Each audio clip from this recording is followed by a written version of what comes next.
The use of torture could return to the United States if former government officials are not prosecuted. That is the warning from Human Rights Watch.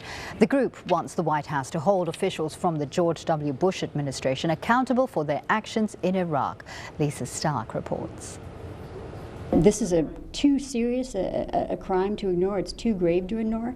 Laura Pitter is the chief author of the Human Rights Watch report, and it is clear where she stands on the CIA interrogation techniques that the Bush administration sanctioned and put in place after the 9/11 attacks. It was a state-sanctioned global program whereby men were abducted from all over the world, put in secret detention, and tortured. The practices, detailed in a heavily edited congressional report released by the Senate a year ago, included waterboarding, sleep deprivation, isolation, exposure to extreme temperatures. The CIA program was far more brutal than people were led to believe. California Senator Dianne Feinstein fought to make the report public.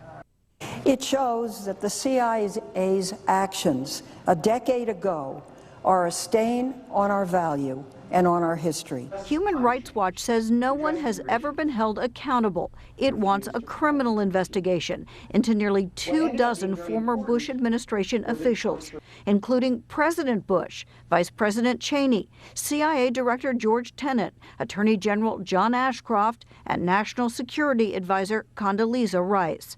The group called on President Obama to appoint a special prosecutor to look into possible charges. It wants the president to acknowledge U.S. wrongdoing, apologize to victims, and offer compensation. In a statement, the CIA told Al Jazeera it has acknowledged, quote, the program had shortcomings and the agency made mistakes. The CIA also pointed out that the Justice Department previously investigated, quote, and decided not to initiate criminal charges. All right. With those three.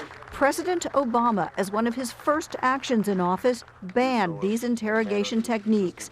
But some of the 2016 GOP candidates have defended the practices and even embraced them. Would I approve waterboarding? You bet your ass I'd approve it. You bet your ass. In a heartbeat. In a heartbeat.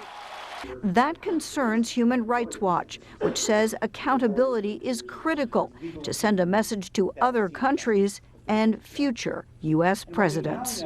Without clear signal that what would happen was criminal, there's a real danger this could happen again.